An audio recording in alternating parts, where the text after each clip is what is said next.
Following the shocking murder of Turning Point USA founder Charlie Kirk, President Donald Trump immediately went on to blame the left for the slaying, despite no evidence, no motive, and no suspect that was in custody at the time.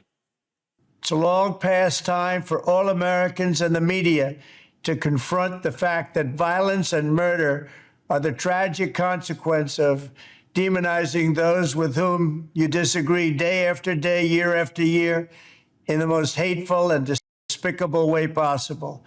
For years, those on the radical left have compared wonderful Americans like Charlie to Nazis and the world's worst mass murderers and criminals. This kind of rhetoric is directly responsible for the terrorism that we're seeing in our country today, and it must stop right now.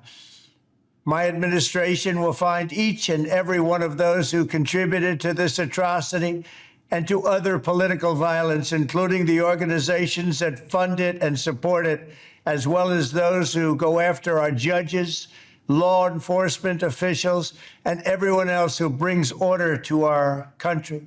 From the attack on my life in Butler, Pennsylvania last year, which killed a husband and father, to the attacks on ICE agents, to the vicious murder of a healthcare executive in the streets of New York, to the shooting of House Majority Leader Steve Scalise and 3 others, radical left political violence has hurt too many innocent people and taken too many lives.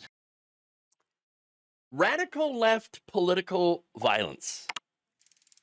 Wow. And again, this was before there was even anyone in custody, and we still do not know, even though we do have someone in custody now, about the motivations of this shooter who, so far as we know, was politically unaffiliated. Okay? But, we do know, by the way, that the Butler shooter that allegedly took shots at Donald Trump was a registered Republican. I'm not saying that the left has never done any political violence whatsoever, but I do think it needs to be pointed out very explicitly that the far right has been responsible for the majority of the political violence in recent decades. I mean, if you take a look, okay, you have all of these lethal political assassinations within the last 20 years. All right wing. All right wing. I mean, that's the reality here. That is the reality. Okay. By the way, I think a lot of you have noticed that Trump had conveniently skipped over, for example, the murder of Democrats Melissa Hortman and her husband by a Trump supporter. He also skipped over the politically motivated assault perpetrated against Paul Pelosi. Okay. Look, what Trump said right there is not doing anything to bring the American people together. He's actually further driving people apart and trying to instigate more political violence against the left. I mean, on Thursday, just to, point out how explicit he wants violence against the left, he said, quote, to reporters, "We just have to beat the hell out of radical left lunatics." That's pretty clear, all right? And so it is not an accident here that we have seen a huge upswing in political violence since 2015. It's, again, a result of not only Trump's rhetoric. Oh, no, he's not the only one. There's a lot to blame here, all right?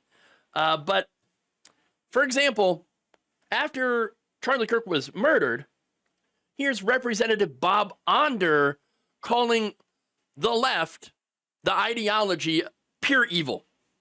Well, what for us? Well, everything has changed. If we didn't know it already, there is no longer any middle ground. Some of the American left are undoubtedly well-meaning people, but their ideology is pure evil. They hate the good, the truth, and the beautiful, and embrace the evil, the false, and the ugly. And they literally will kill those with whom they disagree, just as their predecessor, leftist Marx and Stalin and Lenin and Pol Pot and Fidel Castro did. We must know that. Who did Marx kill? Okay, I don't think Marx killed anybody. Okay, but anyway, look, ideology of evil, he says. Ideology of evil. You know what the modern American left wants? Healthcare. Healthcare, please. We just want healthcare, civil rights for LGBTQ people, higher wages for workers. Nobody dies from those things. In fact, when you do those things, you actually save people's lives. When you give people healthcare, you save their lives. So the response here from Donald Trump and Representative Onder is absolutely disgusting. Absolutely disgusting. And there's more examples, by the way. But first, let me get to the Republicans that are pushing back. Yeah. Representative Thomas Massie, for example, said, hey, Trump, you tone this down. All right, tone down your rhetoric. He said, I mean, there is a lot of rhetoric, and the president himself engages in it. He called it a hostile act, for example, to co-sponsor the Epstein resolution. Don't forget, Epstein files, right? So I think that's ridiculous rhetoric. Now, Senator Tom Tillis told the National Journal that he was really disgusted by some of the conservatives who are using Charlie Kirk's death to say that we are at war with the Democrats to bolster support, calling it a cheap, disgusting, awful way to pretend like you're a leader of a conservative movement.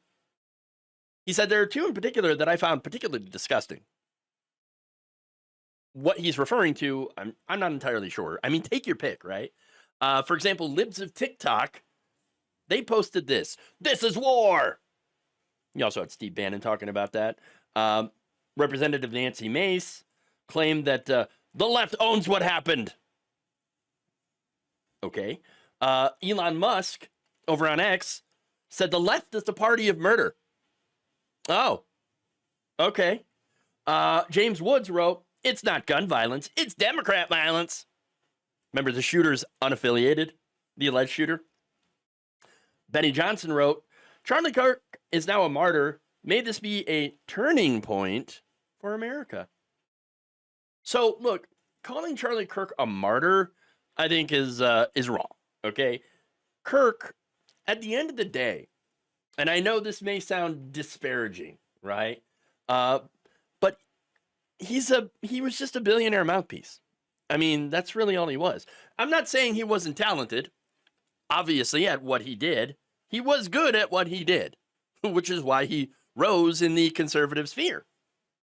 But when it comes to his messaging, it wasn't exactly unique. And so for the billionaires that funded him, pretty easily replaceable. So, but look, a lot of people, by the way, are really comparing him, and I think this is a good, apt comparison. They were comparing him to Horst Wessel, who was a member of the Nazi Party, who was murdered by communists. He was murdered by communists and was used by the Nazi Party as a rallying point for that movement. They even made their, anthem, the Horst Wessel anthem. Okay. And so, look, I'm starting to see a little bit of that play out here in the reactions to Charlie Kirk, especially calling him a martyr. That's not good for anyone. Okay. And so, yes, I think there is some, parallels here. But anyway, there was another conservative that spoke out, and it's retiring Representative Don Bacon, who told NBC News that he wished Trump would focus on trying to unite the country. He also said that, well, Trump won't because Trump's a populist, and populists dwell on anger. Well, I have to remind people, we had Democrats killed in Minnesota too, right? Yes. Yes, we did. It's Melissa Horst and her husband that were killed by a Trump supporter, Trump voter. So, look, political violence is affecting both sides here. And pretending that it's not puts more people in danger. But again, the majority of the political violence has been perpetrated by the right wing, and those are facts. And I'm sorry if those trigger you, but that's just a reality. That's the reality. And so this shooter, again, being unaffiliated, but possibly if they had some left-wing views, it still wouldn't change the fact that the majority of the political violence is on the right. And I know the ADL is a bit of a dubious source these days, but their work on right-wing violence and cataloging it over the years is still, it holds true. They are responsible for the majority of extremist murders. That's just the reality here. And it's not because I believe that conservatives are naturally violent people. That's not what I'm saying. I know plenty of conservatives who would not do anything like this. But there is a violent movement within the far right that is propped up consistently by disinformation, which propagates on social media. Okay? And as a result of that propaganda and the politics of division are becoming more and more radicalized and more prone to violence. Now, for me, I just hope that enough people on the right listen to these Republicans who are trying to cool things down. You ain't going to listen to Democrats, but maybe they'll listen to Republicans. And trying to cool things down and to try to be a voice of reason. Thank you for watching. If you enjoyed this video, please like, share, subscribe, hit the bell icon in order to get notified whenever a new video is released. And if you want to support independent, progressive media through this difficult time where it seems like everybody is shutting down, you can become a member on our YouTube page, you can become a subscriber on Facebook, or you can go to my Patreon.